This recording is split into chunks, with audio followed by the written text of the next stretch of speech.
57 मुस्लिम ममालिक के होते हुए, तकरीबन 1.5 अरब से ज़्यादा मुसलमानों के होते हुए, बेपनाह मुस्लिम दुनिया के वसाइल के होते हुए, एक अल्लाह, एक रसूल, एक कुरान के मानने वालों के किबला अव्वल जो ख़तरे में है उसके होते हुए, बेयारो मददगार अकेले फ़लस्तीनियों के पास क्या ऑप्शन है मैडम शेख?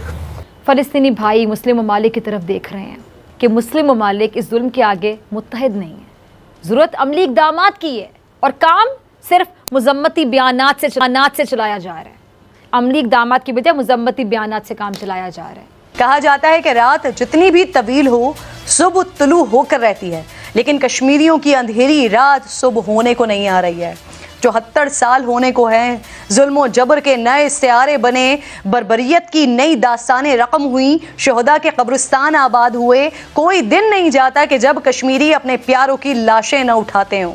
जहां जानवरों के इतने हकूक हैं कि इंसान दंग रह जाए, वहां मैडम शेख मकबूजा कश्मीर में एक नस्ल कत्ल कर दी जाए, फ़लस्तीन में 3 नस्लें सूली पर चढ़ा दी जाएं, बर्मा या भारत में हज़ारों मुसलमान मतलब इंसान ज़बह कर दिए जाएं, तमाम तरक्की याफ्ता, तमाम मुहज़्ज़ब मुल्क, तमाम के तमाम अखलाकियात वाले खामोश चुप। दुनिया के किसी खित्ते के इंसानों का खून शायद इतना अर्जा नहीं हुआ होगा जितना कश्मीरियों का समझा गया है। गुजरात का कसाई दरिंदा मूदी कश्मीरी मुसलमानों के लिए दोहरी आजमाइश बनकर आया है कि मुझे नहीं मालूम कि इस्लाम तलवार से फैला या इखलाक से, मगर मैं इस बात को बाखूबी जानता हूँ कि इस्लाम की हिफाजत के लिए तलवार की ज़रूरत पड़ती है। इस्लाम की हिफाजत के लिए तलवार की ज़रूरत पड़, और आज भी सूरत हाल आपके सामने कुछ ऐसी है। ये मुनाफिकत की इंतहा नहीं है तो फिर और क्या है कि इंसानी हुकूक का राग अलापने वाला दुनिया का सबसे बड़ा जमहूरी मुल्क इजराइल जैसी खूनख्वार रियासत के आगे एक भीगी बिल्ली के सिवा कुछ नहीं है। जो बाइडन ने कल एक बार फिर जारहाना हमलों का इजराइल का दिफाई हक करार दिया इसको। जय हिंद बंधुरा हामास যখন নির্মমভাবে ঘুমন্ত মানুষকে পিছন থেকে ইসরায়েলের উপর আক্রমণ করে, এমনকি ইসরায়েলের সাধারণ নাগরিকদের মেরে দিয়েছিল, তখন পাকিস্তানের সমেত বাংলাদেশ ও ভারতের জিহাদিরা এমনকি বিশ্বের সমস্ত জিহাদিদের মাইন্ডসেট লোকগুলো তার অনেক খুব খুশি ছিল যে ইসরায়েলের উপর এত বড় হামলা হয়েছে আর হামাস তার একটি বড় বদলাকে নিয়েছে। কিন্তু কথায় আছে না, সময় সবারই আসে। কিন্তু যখনই ইসরায়েল রেটেলাইট শুরু করেছে, মানে হামাসদের খুঁজে খুঁজে মারতে থাকে, তখনই সেই সমস্ত জিহাদিরা কান্নাকাটি শুরু করে দেয় যে ইসরায়েল আমাদের উপর অত্যাচার করছে। গোটা বিশ্ব কেন এখন চুপ? সবথেকে বড় কথা, বিশ্বের 57টি ইসলামিক দেশ কেন চুপ? কেন ইসরায়েলের উপর কেউ খুলে এখন কেউ কথা বলছে না? আমেরিকাই বা কেন চুপ? এমনকি যখনই কথা হয় ভারত আর ইসরায়েলের কাশ্মীর আর প্যালেস্তাইনকে নিয়ে, তখন আমেরিকা কেন সর্বদা ভারত আর ইসরায়েলের সাথে খাড়া থাকে? তো বন্ধুরা, এই সমস্ত জিহাদিদের কান্নাকাটি আর এদের মাইন্ডসেট গুলো একবার শুনে নিন। इसराइल के जराइम की फहरिस्त इतनी लंबी है कि इसका हिसाब लेने के लिए शायद सदियां चाहिए, और इंशाल्लाह वो वक्त आएगा जब लाखों फ़लस्तीनियों को बेघर करने वाले इन दरिंदों को छुपने की इस ज़मीन पे कोई जगह नहीं मिलेगी। याद रखिएगा, गजा में लाखों मासूमों की जानें खतरे में हैं, हज़ारों ज़ख्मी खुले आसमान तले हैं, बूढ़ों बच्चों ख़वातीन के पास ना खुराक है, ना पानी है, ना छत है, ऊपर से इसराइली मुआसरा है, ऊपर से वहशियाना बमबारी है। लेकिन यूक्रेन पर हमला हो जाए मैडम शेख, इसराइल पर हमला हो जाए या इसराइली मुश्किल में आ जाए, पूरी दुनिया में खलबली मच जाए, पूरी दुनिया सोग में डूब जाए मैडम शेख।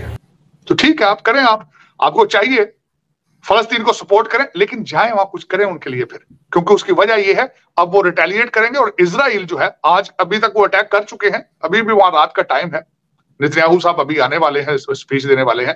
500 तो उन्होंने मार दिए हैं। हमास अब कहता है ट्रूस करें हमारे साथ, ट्रूस करें हमारे साथ।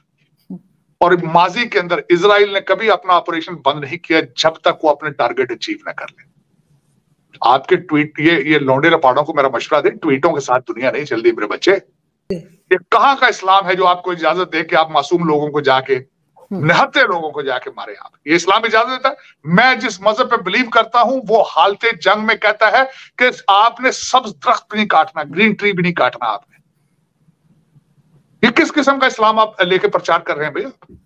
ये कौन सा जिहाद? ये किस किस्म की ये सारी बातें कर रहे हो? मैं आरजू इन चीजों पे बिलीव नहीं करूंगा। अफसोस के साथ कहूंगा, आप ऐसे मुल्क के बैठे हैं, वाहिद मुल्क है जो इस वक्त जहां से हुकूमत तो कुछ भी नहीं बोल रही, क्योंकि हुकूमत क्यों बोलेगी? हुकूमत को तो डॉलर चाहिए, हुकूमत को तो डॉलर आते हैं सऊदी अरेबिया से, यूएई से, उनकी मर्जी के बगैर किस तरह बोलेगी? हाँ, आपके लौंडे लपाड़े बोल रहे हैं, वही जो इमरान खान के इश्क में मुब्तला है वो कर रहे हैं, करते रहेंगे, वो करना चाहिए उनको। उनको क्या पता है कल क्या होना है? उनको क्या पता है खाना क्या चीज है? उनको क्या पता है दुनिया किधर है? उनकी तो आंखें बंद कर दी गई कि तुमने ना इंग्लिश पढ़ना ना मैथ पढ़ना है, तुम जाहिल हो, तुम पैदा हुए जिहाद के लिए, जिहाद करते हुए मारे जाओगे, या भूख से मर जाओगे या जिहाद से मारे जाओगे। उनको तो ये बताया गया है। दोबारा ये वही ड्रामा कर रहे हैं। दुनिया को पता है फलस्तीनियों के जिस तरीके से करप्ट है लोग। आज इस्लाम का आप बात कर रहे हैं, आपका मिडल ईस्ट तो इकट्ठा नहीं है किसी चीज में।